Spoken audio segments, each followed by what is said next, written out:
Alright, let me explain to you what is Quebec. You might know that Quebec is a province within Canada. You might also know that it is mainly French speaking and is essentially the core of what people refer to as French Canada.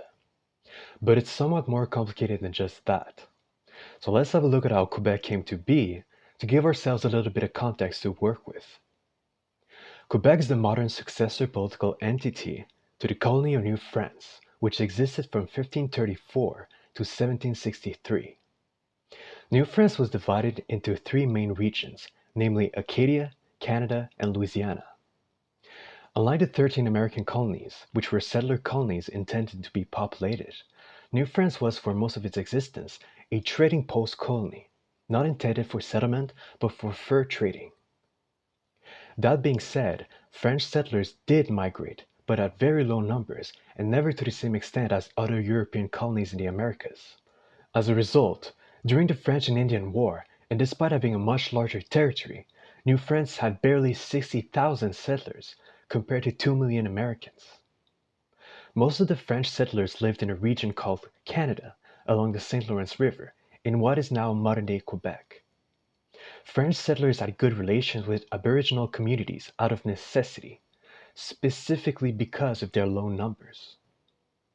Their main allies were the Hurons, an Iroquoian tribe, as well as Algonquians, who were both pitted against their mortal enemy, the Five Nations of the Iroquois, namely the Iroquois League.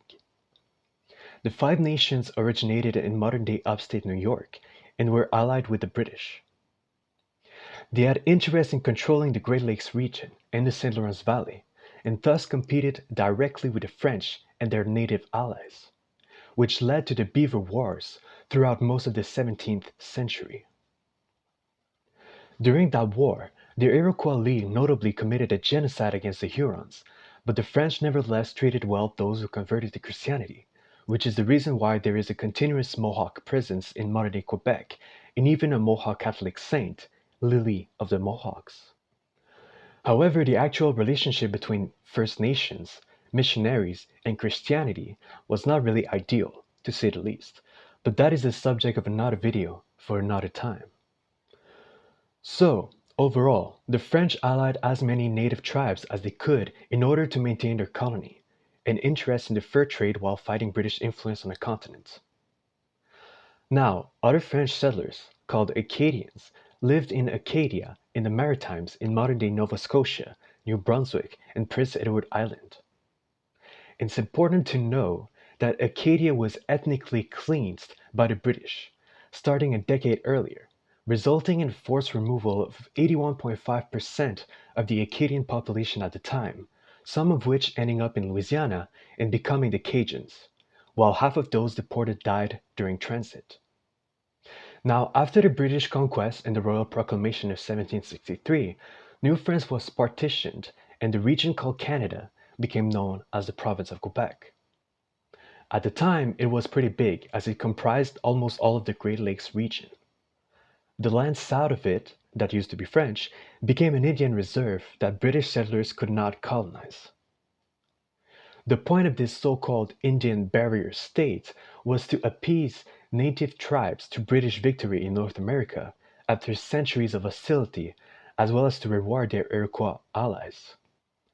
This, and the fact that part of the Indian Reserve was given back to Quebec with the Quebec Act in 1774, created a lot of animosity from the American colonists, who very much wanted to settle west of the 13 colonies, beyond the Appalachian Mountains, and felt they needed to be rewarded for their participation in the French and Indian War. With the intent of keeping the newly conquered French Canadians loyal to Britain, London had given them a lot of rights that they would normally have never given at the time, notably allowing them to remain Catholic and keep certain French laws. In the end, we know how things went.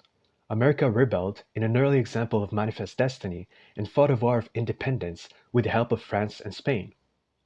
However, not every American colonist was against Britain. In fact, many were loyalists, loyal to the British crown.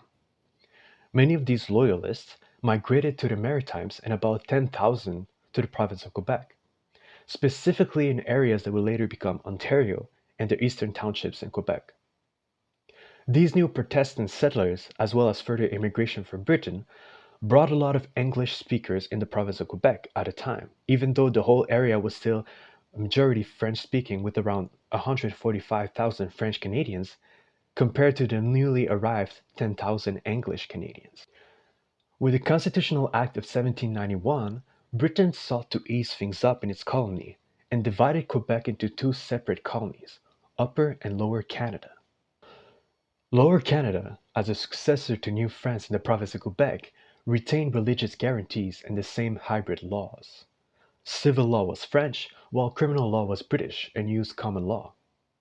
This is still the case in modern-day Quebec. On the other hand, Upper Canada became a completely British colony with the usual British laws and customs. That colony would accommodate loyalists and new British immigrants. At the time, Lower Canada had 160,000 inhabitants, while Upper Canada had a mere 14,000. More importantly, the Constitutional Act gave French Canadians a minimum amount of political representation, the first time since being conquered some 30 years earlier. Entering the 19th century, while Upper Canada, i.e., Ontario, is doing its thing and being British, Lower Canada is struggling with its own political issues, namely the fact that the English minority, represented through the Chateau clique, aka the Lower Canada Tories, control the British governor and the appointed Legislative Council, and by extension, the colony as a whole. In other words, the minority English elite had all the power and wealth. This elite directly opposed the French Canadian majority and wanted to assimilate them completely, forcing them to become Protestant, speak English, and use English laws. Times were still very colonial. The Legislative Assembly had little to no actual powers, so even if the French Canadian majority elected people to represent them, they couldn't do much, because power rested in the governor and a non-elected Legislative Council. Upper Canada had to deal with a similar anti-democratic group of conservative men, the Family Compact, minus the whole ethno-linguistic oppression. This imbalance in power led to the rebellions of 1837 in both colonies, although it was significantly more important in the more populated colony of Lower Canada. At the time of the rebellions, Upper Canada had roughly 350,000 inhabitants compared to 700,000 in Lower Canada.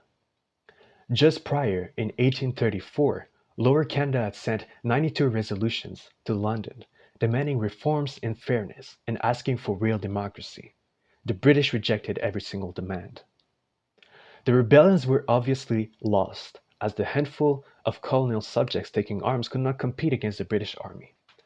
The British sent a noble to investigate the rebellions, Lord Durham, who published his conclusions in 1839. This report is perhaps the single most important document in Canadian history, as it details the relations between French and English Canadians at the time and led the way for the foundation of the country. But while the Durham report acknowledged the lack of democracy, it was also extremely racist towards French Canadians, suggesting they had no history and no culture, that the English were superior and ought to assimilate the French population fully by combining the two colonies into one. Indeed, the distinction of races is very apparent throughout the report in order to establish this so-called superiority. As Durham states, that the English race, which felt itself thus superior in political activity and intelligence, should submit with patience to the rule of a majority which it could not respect, was impossible. The French race looked on the province as a patrimony of their own race. They viewed it not as a country to be settled, but as one already settled. For this purpose, Canada was afterwards divided into two provinces, the settled portion being allotted to the French and the unsettled being destined to become the seat of British colonization. He's referring here to Lower Canada, i.e. Quebec, being the already settled part, and Upper Canada, i.e. Ontario, being the unsettled part. Thus, instead of availing itself of the means which the extent and nature of the province afforded, for the gradual introduction of such an English population into its various parts as might have easily placed the French in a minority, the government deliberately constituted the French into a majority and recognized and strengthened their distinct national character. Not only did the government adopt the unwise course of dividing Canada and forming in one of its divisions a French community, speaking the French language and retaining French institutions, but it did not even carry this consistently into effect, for at the same time, provision was made for encouraging the immigration of English into the very province which was said to be assigned to the French. Even the French institutions were not extended over the whole of Lower Canada. The attempt to encourage English immigration into a community, of which the French character was still to be preserved, was an error which planted the seeds of a contest of races in the very constitution of the colony. This was an error, I mean, even on the assumption that it was possible to exclude the English race from French Canada, but it was quite impossible to exclude the English race from any part of the North American continent. It will be acknowledged by everyone who has observed the progress of Anglo-Saxon colonization in America that sooner or later the English race was sure to predominate even numerically in Lower Canada, as they predominate already by their superior knowledge, energy, enterprise, and wealth. The error, therefore, to which the present contest must be attributed is the vain endeavor to preserve a French-Canadian nationality in the midst of Anglo-American colonies and states. The English have already in their hands the majority of the larger masses of property in the country. They have the decided superiority of intelligence on their side. They have the certainty that colonization must swell their numbers to a majority, and they belong to a race which wields the imperial government and predominates on the American continent. If we now leave them in a minority, they will never abandon the assurance of being a majority hereafter, and never cease to continue the present contest with all the fierceness with which it now rages. In such a contest, they will rely on the sympathy of their countrymen at home, and if that is denied them, they feel very confident of being able to awaken the sympathy of their neighbors of kindred origin. They feel that if the British government intends to maintain its hold of the Canadas, it can rely on the English population alone, that if it abandons its colonial possessions, they must become a portion of that great union which will speedily send forth its swarms of settlers, and by force of numbers and activity quickly master every other race. The French Canadians, on the other hand, are but the remains of an ancient colonization, and are, and ever must be, isolated in the midst of an Anglo-Saxon world.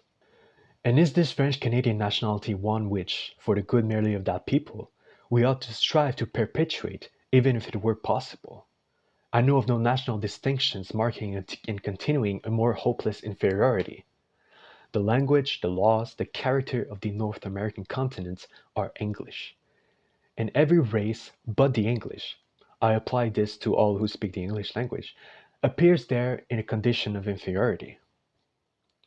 Were the French Canadians to be guarded against the influx of any other population, their condition in a few years will be similar to that of the poorest of the Irish peasantry. There can hardly be conceived a nationality more destitute of all that can invigorate and elevate a people than that which is exhibited by the descendants of the French in Lower Canada, owing to their retaining their peculiar language and manners. They are a people with no history and no literature. Much as they struggle against it, it is obvious that a process of assimilation to English habits is already commencing. The English language is gaining ground as the language of the rich and of the employers of labor naturally will. It appeared by some of the few returns which had been received by the Commissioner of the Inquiry into the state of education that there are about 10 times the number of French children in Quebec learning English as compared with English children who learn French. Oof, that was a lot, right? Well, the Act of Union was passed in 1840 and merged Ontario and Quebec at a time into a single colony called the Province of Canada, or the United Canadas. French was initially banned from Parliament and courts until 1848, when the Act was amended. Lower Canada became Canada East and Upper Canada became Canada West for administrative purposes, such as assigning a number of legislative seats. Indeed, to ensure assimilation of the French Canadians, Canada West had the same number of seats as Canada East, despite having a lower population. The Constitution Act of 1867 established the Dominion of Canada and the country's current political system. Despite most history books generally treating this as the foundation of the modern state of Canada and its independence from the UK, this is inaccurate, as Canada remained a colony part of the British Empire and was not a sovereign state. The provinces of Ontario and Quebec were created as the successor states of Upper and Lower Canada, respectively, while the colonies of New Brunswick and Nova Scotia joined the nascent federation, a process altogether referred to as Canadian Confederation. The Constitution Act more importantly established important language rights, notably equal status of French and English at federal parliament and in federal courts. Despite all the previous attempts at assimilation, some French Canadians perceived Canadian Confederation as a nation-building endeavor between two equal people. They were wrong. Assimilation efforts never stopped. They just got worse outside of Quebec. As I previously mentioned, French settlers had fairly decent relations with the native tribes, at least compared to other European colonial powers. First off, the core of French settlement was the St. Lawrence Valley, which had previously been inhabited by the St. Lawrence Iroquoians, who were gone when the French returned to establish trading posts in the early 17th century. Modern anthropologist studies have reached a consensus that the St. Lawrence Iroquoians were a group of native tribes distinct from the Hurons or the Iroquois League. At the arrival of French settlers, the St. Lawrence Valley was used as a raiding area by Algonquins and Mohawks alike, and neither had any permanent settlement there. Therefore, French presence in the valley was not as impeding on tribes in the region as the English in the 13 colonies, because unlike their fellow European colonists, the French didn't settle their land, at least not directly. The only natives they were really opposed to in the area were the upstate New York-based Iroquois League, who coveted the Great Lakes region as a whole. And considering the Iroquois League's genocidal warfare practices, it would not be surprising if the St. Lawrence Iroquoians were one of their victims in the same vein as the Hurons were later on. The good relations of the French with their native counterparts often led to marriages, and this in turn led to the existence of Métis people, who are of mixed European and Aboriginal descent and predominantly French-speaking. The Métis had settled out west in the prairies, in what is now modern-day Manitoba, Saskatchewan, and Alberta. In 1869, the Hudson Bay Company ceded the territory to Canada, who had appointed an English governor, William McDougall, to administer the area. McDougall was hostile to the Métis, to Aboriginals, and to Catholics, all three of whom represented the majority of the people living in the prairies at the time. The Métis leader, Louis Riel, led a rebellion against the Canadian federal government to guarantee Métis, Aboriginal, and Catholics' rights for Manitoba to join Canada. They negotiated with the federal government and came to an agreement that resulted in the Manitoba Act of 1870, guaranteeing French schools for Métis children and the right to be Catholic, as well as making French and English the two official languages of that province. However, during the rebellion, Riel's provisional government had tried and executed an English-Canadian expansionist called Thomas Scott, which did not sit well with English Canadians, who became outraged and called for Riel to be arrested. The rebellion ended and Riel fled to the US because he would not have been given amnesty. He returned to Canada 15 years later, in 1885, leading a second Métis rebellion, this time based in Saskatchewan. This Northwest rebellion failed and Riel was tried and executed by hanging for treason, despite French Canadians pleading to the federal government for clemency. After the failed rebellion and its dismantlement by the federal government, the prairies became controlled by English Canadians, who began policies of repression and assimilation against French Canadians, including the Métis. In 1890, Manitoba removed French as an official language, making English the only official language, while also banning public-funded Catholic schools. From 1916 to 1947, education in French was banned completely, resulting in forced assimilation of most Franco-Manitobans. Ontario passed a similar law even earlier in 1912, Regulation 17, which was partially repealed in 1927, allowing for bilingual schools, but French schools were not allowed back until 1967. All this despite Ontario having a significant French-speaking minority. Even worse, in New Brunswick, home of a larger Acadian population, French had no legal recognition ever since the establishment of the English colony in 1784. In 1871, New Brunswick banned Catholic schools and only permitted French education until the third grade. Only in the 1960s did New Brunswick change its laws to allow students to receive full education in French or English. A similar theme can be found in other provinces, where accommodation for French-speaking minorities only occurred due to federal laws in the late 20th century. Meanwhile, Quebec had always provided education in English to its English-speaking minority, so they were particularly resentful of other provinces for forcibly assimilating its French-Canadian minorities. French-Canadian identity at the time was intrinsically tied to being Catholic. The Catholic Church controlled every aspect of French Canadians' lives, and church was a primary social, political, and educational authority. They met people at church, priests gave political sermons, and they were taught by priests or nuns at schools. Priests controlled families and made sure women were having as many children as possible to ensure the survival of the French Canadian race, shaming unmarried women and women not having children. This strategy, dubbed the Revenge of the Cradle, was a natalist and social control policy enforced by the Church. Obviously, the Catholic Church's objective was the survival of Catholicism in North America, despite being surrounded by Protestants.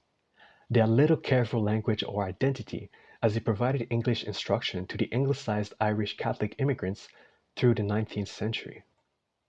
While the educated political leaders of the rebellions of 1837 advocated for liberal and secular society, the conservative Catholic Church was naturally opposed to such a national project.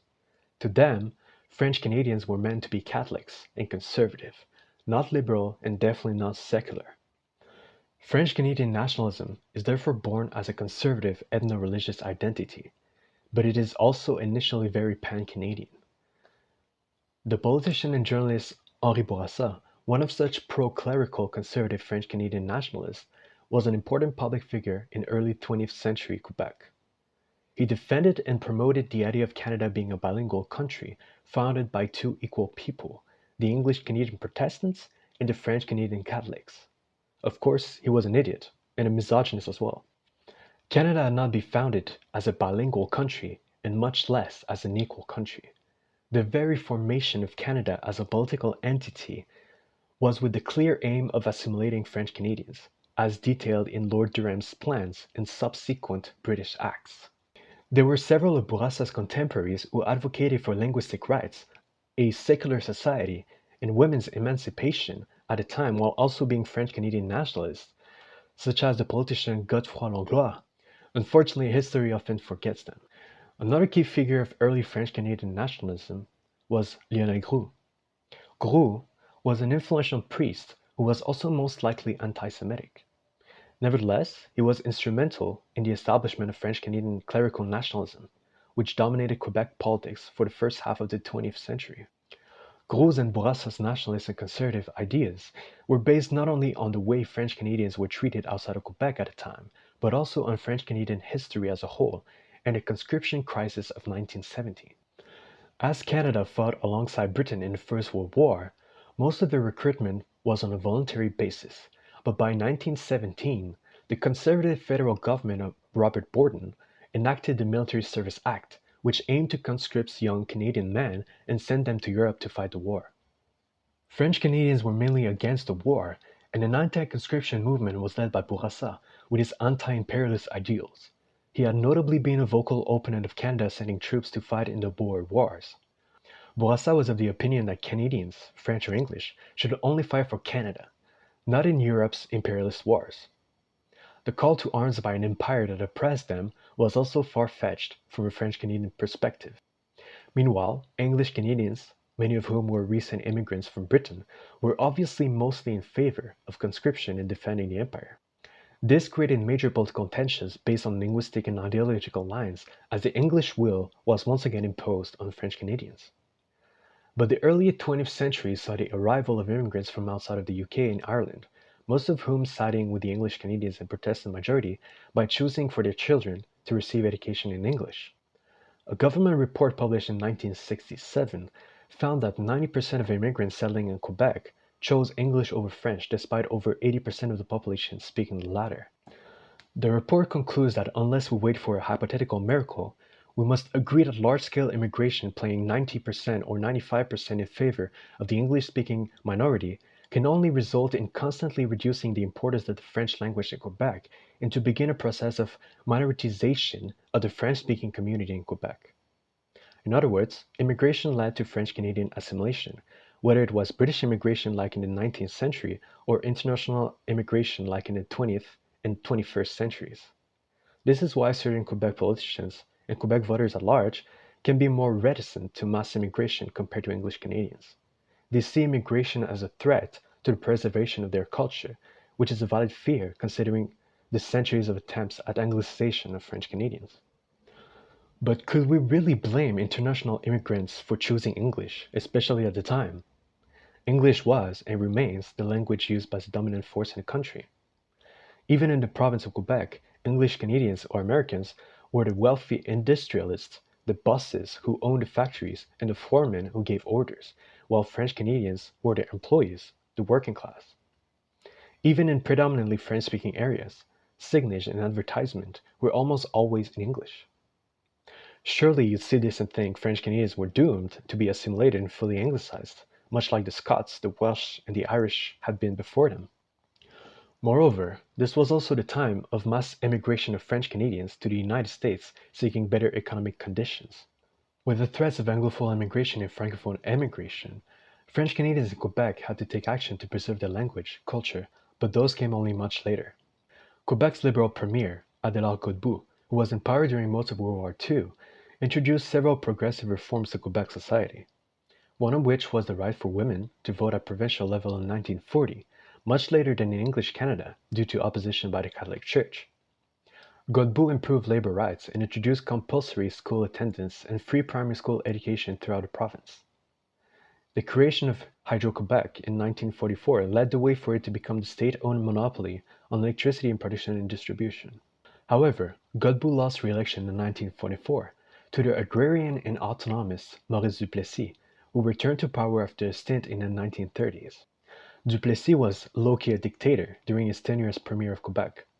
His era is known as the Great Darkness and was characterized by anti-unionism, political corruption, and McCarthy-style anti-communism. He encouraged foreign companies, mainly American and British ones, to invest in Quebec and exploit the province's large natural resources, giving unwavering support to big corporations in their fight against labor unions. Moreover, the Duplessis government directly funded the Catholic Church to provide education, healthcare, and social services to French Canadians. The Church, meanwhile, naturally supported his government. In the words of historian Suzanne Clavette, favoritism was the basis of the Duplessis regime. In Quebec before 1960, there were license plates with small numbers for friends of the regime, which allowed them to ignore speed limits and a highway code under the eyes of the police, and scholarships in the form of salary paid to the children of supporters of Duplessis' political party, the National Union. Government contracts were given without soliciting bids, and 10% of the value of these contracts had to return to the party's electoral fund. Duplessis' successive electoral reforms gave more weight to the votes of rural people than to those of urban districts in what is known today as gerrymandering. His unique pollsters, appointed by the National Union, who entered the names of deceased people, newborn babies, and even farmers' horses on voting lists, did indeed exist. Ballot boxes were forgotten in taxis. There were intrusions to fill ballot boxes with fake votes in the middle of an election in front of a number of witnesses. Votes were bought. At the time of Duplessis, all of this existed and was common. But perhaps the most disgusting crime of the Duplessis era was the Duplessis orphans. Thousands of illegitimate children born out of wedlock were forcibly placed in religious orphanages by the government with the direct complicity of the Catholic Church. These institutions would collect subsidies granted by the federal government for the care of children declared having an intellectual disability, but none of these children actually had any disability. Many of them would suffer sexual, physical, and psychological abuse, and once grown up, having received no formal education, would find themselves disadvantaged compared to other adults and fated to live extreme poverty. Some of these Duplessis orphans also became actual slaves, unpaid laborers on farmlands for boys or in factories for girls. Thankfully, after so much darkness came enlightenment. Duplessis was defeated in 1959 by the Liberals and Jean Lesage became premier. Throughout the 1960s, the government rapidly introduced major reforms modernizing Quebec society. This period is known as the Quiet Revolution. It is during this period that the Quebecois identity emerged along with its nationalism, with the name Quebec as a clear rejection of the Canadian Confederation compared to the more federalist French-Canadian identity. The word federalist will be used a lot in the next segments of this video essay. It is important to understand that this means someone who wants to remain within Canada and retain the status quo. Its opposite term is separatist, a person who advocates for the separation or independence of Quebec from Canada. After centuries of social domination by the Catholic Church, the Quebecois people had enough. Secular laws were passed, formally separating church and state. The Quiet Revolution did not only have major impacts on Quebec institutions as a whole, but also on people's customs. Baby boomer youth, who entered their teenage years at a time, would reject the oppressive Catholic religion of their parents. Most of them didn't marry, favoring common law partnerships instead, a unique case not found elsewhere in Canada outside the territories. The voting age is lowered to 18. Electricity production and distribution, already partially nationalized by Godbout decades before, is now fully nationalized. At the federal level, Pierre Trudeau, a perfectly bilingual man of French-Canadian and Scottish descent, became Prime Minister in 1968, representing the Liberal Party. His government passed the Official Languages Act in 1969, which created official bilingualism in Canada at federal level. This act was meant to solve the linguistic concerns of Quebec nationalists and French Canadians at large. As a response to the federal policy of official bilingualism, New Brunswick adopted a similar act and became the only official bilingual province in Canada in the same year. Manitoba, who had the third largest French Canadian population in the country, continued to ban French, a situation that had begun in 1890. In Quebec, meanwhile, nationalism was still on the rise. Two separatist political parties were formed during the 1960s: the left-wing Rally for National Independence, aka the RIN, and the conservative National Rally. The RIN was led by Pierre Bourgault and was involved in a number of strikes and violent protests against both royal figures like the Queen and federal figures like Pierre Trudeau himself. Around the same time, René Lévesque, a former minister under the Lesage government, left the Liberal Party and founded a separatist political group that would later merge with the conservative National Rally to form the Parti Québécois, commonly known thereafter by its initials PQ. This merger of more right-leaning separatist political parties forced the hand of the RIN, who informally merged with the PQ in 1968. The separatist movement had now a single political party representing them and Quebec nationalism as a whole, René Lévesque's Parti Québécois. In April 1970, the Liberals won the election with a majority and Robert Bourassa became premier. The emerging PQ won 7 seats out of 108, despite having collected 23% of the popular vote. Later that year, a major event occurs, the October Crisis. The separatist terrorist group FLQ, comprising a handful of hardcore fanatics, kidnaps a British diplomat and murders a provincial minister, Pierre Laporte. The situation prompts federal Prime Minister Pierre Trudeau to invoke the War Measures Act, declaring martial law in Quebec and sending the Canadian forces on its streets. Hundreds of ordinary Quebecois people are arbitrarily arrested. The crisis ends with some of the terrorists having been granted passage to Cuba, while others are arrested and tried for the murder of Laporte. The failure of the FLQ and lack of popular support for them stopped any other violent separatist movement, as Quebec nationalists, whether autonomist or separatist, would from then on only advocate for peaceful independence. In 1973, the RCMP, Canada's federal police and also its intelligence service at the time, stole the PQ's party members' list, consequently obtaining a list of the majority of Quebec's sovereigntists, allowing them to know if sovereigntists were part of the Canadian Armed Forces or worked for the federal government as public servants. This illegal act was only revealed in 1977 and caused a major scandal and more mistrust between Quebec and the federal government. Pierre Trudeau denied giving the order to spy on Quebec's sovereigntists, but documents published decades later revealed that the federal government was directly involved. A year later in 1974, Robert Bourassa's federalist government passed the Official Language Act, which established French as the sole official language of Quebec, who previously did not have any official language. 2 years later in 1976, the separatist Parti Québécois won a landslide election, defeating Bourassa's Liberals. They passed the Charter of the French language, commonly known as Bill 101, in 1977. The objective of Bill 101, as stated in its preamble, was to make French the language of government and the law, as well as a normal and everyday language of work, instruction, communication, commerce, and business. As previously stated, despite Quebec being over 80% French-speaking, work and business were often only in English, with English advertisement and signage omnipresent. The Charter also recognized the right of the First Nations and the Inuit in Quebec, the first inhabitants of this land, to preserve and develop their original language and culture. Almost 2 centuries after the Constitutional Act of 1791, Quebec had finally become the official home of French Canadians. The Anglophone minority in Quebec were obviously opposed to the Charter, but considering how Francophone minorities had been treated in the rest of Canada, could they really complain? In practice, the Charter barely affected them. While it had provisions regarding compulsory education, stating that primary and secondary education should be in French, different articles of the Charter also provided for the use of indigenous languages in Inuktitut as a language of instruction at the discretion of the indigenous communities in Quebec. Meanwhile, education could be in English under either of two conditions.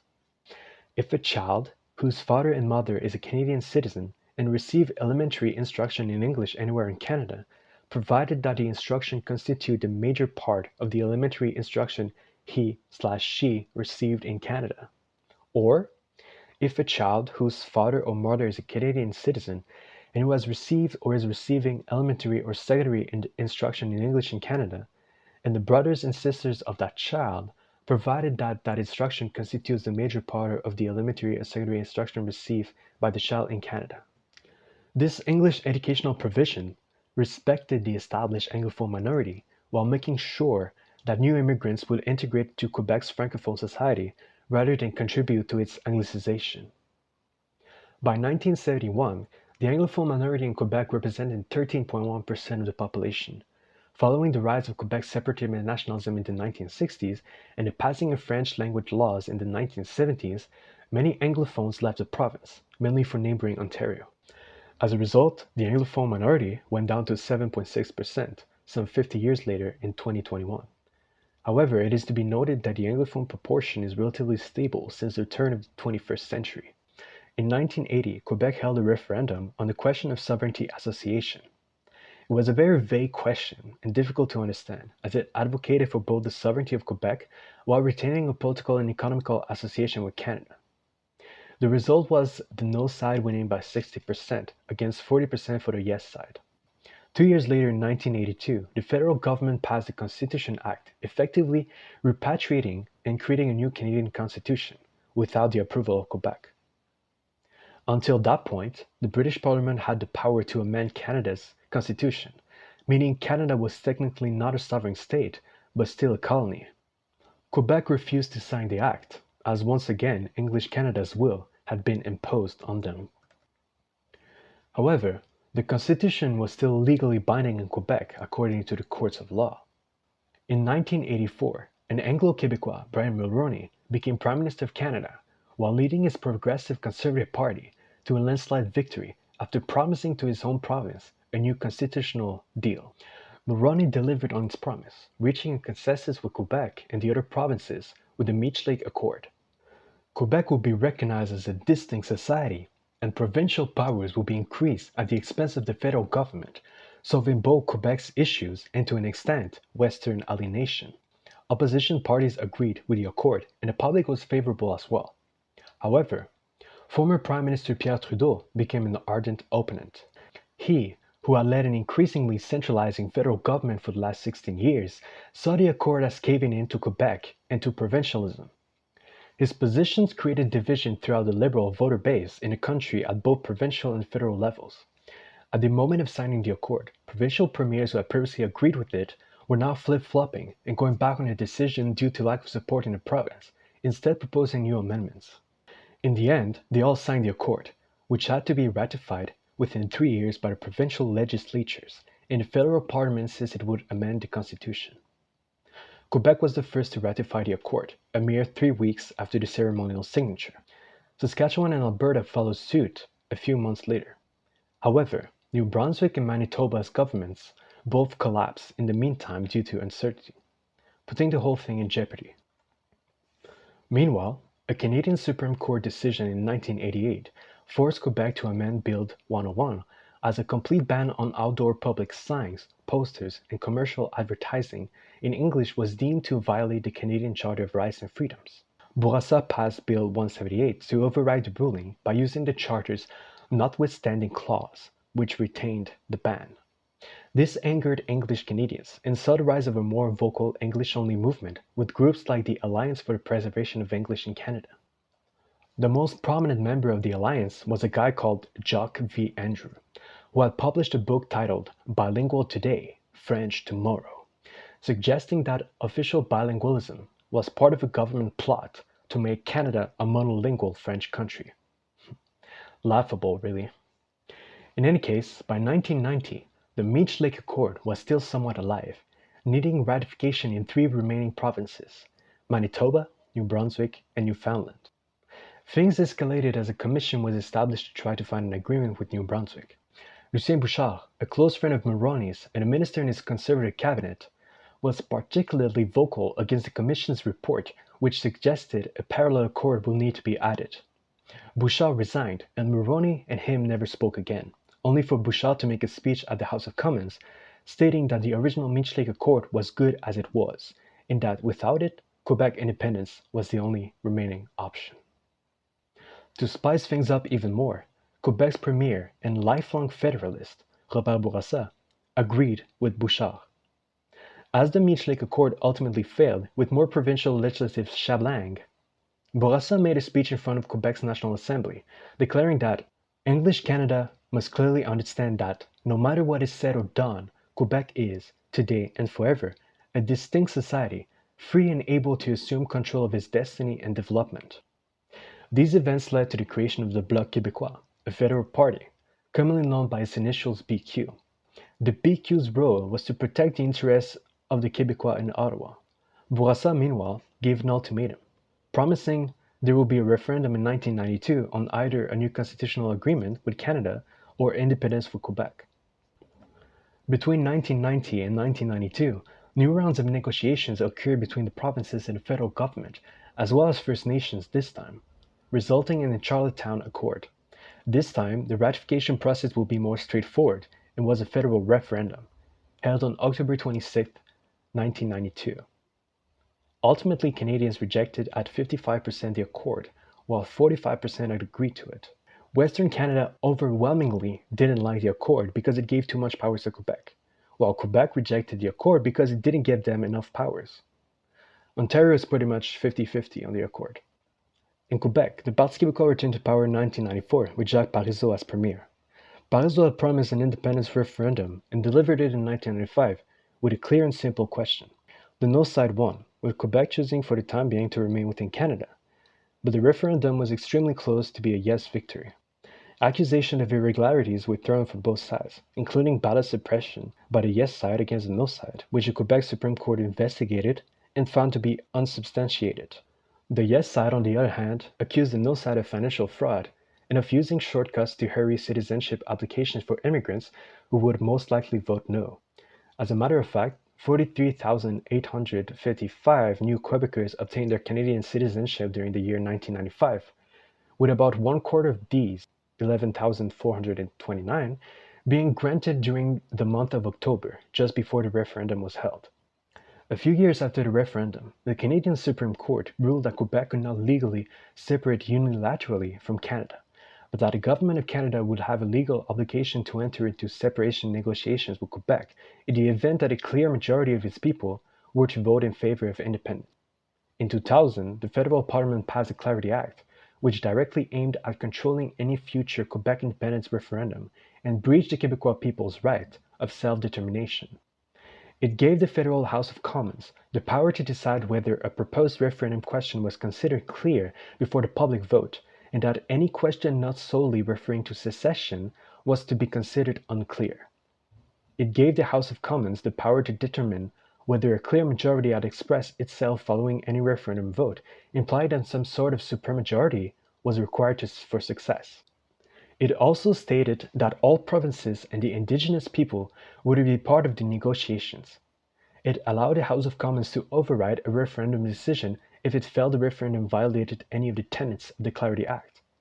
And finally, the secession of a province of Canada would require an amendment to the Constitution of Canada. Quebec's National Assembly passed a countering act, Bill 99, which emphasized Quebec's right to self-determination under international law, of its territorial integrity, and also the rights of Quebec's Anglophone minority and of the Aboriginal nations of Quebec. Bill 99 stipulates that Quebec may determine unilaterally how to exercise their right to choose their political regime, including sovereignty, and that the winning option in a referendum is whichever obtains 50% of the votes plus one. Its Article 13 finally stipulates that no other parliament or government may reduce the powers, authority, sovereignty, or legitimacy of the National Assembly, or impose constraints on the democratic will of the Quebec people to determine its own future. The Quebec Superior Court ruled in 2018 that Bill 99 was constitutional, as it didn't give Quebec a unilateral right to secede. We've now arrived in the 21st century and modern times. Welcome. That was it for the history lesson. You're now pretty much up to date with Quebec's political context within Canada and their main grievances towards the rest of the country. Now, what about how the rest of Canada feels about Quebec? Well, there are a lot of misconceptions, notably the whole idea that Quebec is somewhat a beggar province receiving help from Alberta. You've maybe heard Albertan politicians talking about equalization payments. Of course, they're deflecting from their own shortcomings within their province, but that's a subject for another video. Quebec haters love to pretend like Quebec gets everything, forgetting it has a large population and that Quebec receives less federal transfers than any of the so-called receiving provinces. No one ever complains about Manitoba, the Maritimes, or the territories receiving equalization payments or other federal transfers. Nah, it's always Quebec. I wonder why, huh? I wonder why. At the heart of equalization is what's known as fiscal capacity. That's the revenue each province could raise if they all used a standard tax rate. Provinces with stronger economies raise more revenue than provinces with lower incomes. The feds use equalization to bring those with a weaker fiscal capacity up to a national standard. Critics say the have provinces, like Alberta, send money to the have not provinces, like Quebec, to subsidize programs like cheap daycare. It's clear, it's simple, and it's wrong. Alberta doesn't send money to any province. Ottawa collects federal taxes at an equal rate across the country. It's not so much that Alberta pays more, high-income individuals do, and a lot of them happen to live in Alberta. Indeed, cheap daycare in Quebec is funded by Quebec taxpayers who, by the way, pay the most provincial taxes of any province or territory in Canada. It's therefore normal that they receive the most services from their provincial government. One other major misconception people have about Quebec is that Quebec is racist. Well, sure, Quebec society is racist, to the same extent as any other modern Western society, with a large amount of ethnic minorities living beside a more homogeneous majority population. There will be bigoted groups and bigoted politicians. They unfortunately exist in every country. The misconception then isn't that racism exists in Quebec. It does. No. The misconception is that Quebec is racist, but the rest of Canada isn't. And that is the biggest joke I've ever heard. Good job generalizing on an entire people and showing your lack of self-awareness. So say, because this racist person exists, I am to assume that all English Canadians are racist? Because that's your logic. One legislation that is often brought up when criticizing Quebec recently is Bill 21, which bans the wearing of religious symbols among public servants, requiring state secularism and separation of church and state. This means, for example, that a Muslim woman who's a teacher cannot teach in Quebec while wearing a hijab. The law is similar but not as drastic as laws passed in France and Belgium, who have also been criticizing the Anglosphere. I personally think such laws are unnecessary, and the current Quebec government of François Legault is generally competent. But Bill 21 can be compared to laws passed in several Muslim countries. In Kosovo, the hijab has been banned in public schools, university, and government buildings since 2009. In Azerbaijan, since 2010. Are they racist and Islamophobic? In Turkey, the hijab, seen as a symbol of political Islam, was banned in universities and public buildings from 1981 until late 2013, when the ban was lifted through a decree. Is Turkey racist or Islamophobic? In Tunisia, Headscarves were banned from schools and government buildings from 1981 to 2011. Is Tunisia racist or Islamophobic? So even if you disagree with Bill 21, as I do and three-quarters of Quebec youth do, per polls, the law objectively does not make Quebec racist or Islamophobic. You also have to take into account the fact that Quebec society has a negative relationship with religion due to its history of social dominance and abuse, with the Catholic Church previously controlling every aspect of French Canadian lives, ultimately prompting Quebec to reject religion during the Quiet Revolution and embrace secularism. Meanwhile, Canada's head of state, King Charles, continues to be the head of the Anglican Church, technically making Canada a theocracy like Iran. So, you know. But anyway, one thing I must add before moving on is that bilingualism in Canada is completely asymmetrical. It almost exclusively applies to the Francophone minority, having to learn English rather than English Canadians learning French. Any English Canadian will tell you that French classes are a joke, and none of them will retain any of it unless they really want to. Also, unlike Francophone minorities, Anglophone minorities are not endangered anywhere as English is on the rise literally everywhere. Indeed, everyone, French Canadians included, have a lot more interest in learning English as it is the global hegemonic language of communication, business, and diplomacy. We've previously established how French is not favored by immigrants in Quebec, let alone the rest of Canada. Hence why Quebec has tried to favor and target immigration from French-speaking areas like Africa and the Maghreb. In terms of population weight within Canada, Quebec is roughly comparable to most of the western states if we apply the Canadian context over a US map. Funnily enough, Greater Montreal, so the Montreal metropolitan area, would be as significant as California. If we include other parts of Canada, the Greater Toronto area will be roughly the whole Northeast, and the rest of Ontario, the Midwest. Vancouver and BC will be a good chunk of the southern states, and finally, Alberta, fittingly, is the Texas of Canada. In terms of official languages, we'd get this, with Kansas and Oklahoma representing the bilingual New Brunswick. However, when you use mother tongue, you see that Colorado represents roughly the Anglophone minority in Quebec, while Kansas represents the Acadians in New Brunswick, and Nebraska and Iowa the rest of the Francophone minorities in Ontario, and those spread out elsewhere in Canada. That is why my guess is Quebec independence is inevitable. Quebec's demographic and political weight within Canada is slowly diminishing year after year as the population in the rest of the country grows at a faster rate, notably in Alberta and Ontario. Speaking of Ontario, modern federal elections are all solely dependent on which way the province is voting, so even now Quebec doesn't affect the outcome of federal elections. As their presence diminish more and more at federal level, Quebec francophones will naturally come to the conclusion that independence is the only path. So, on that note,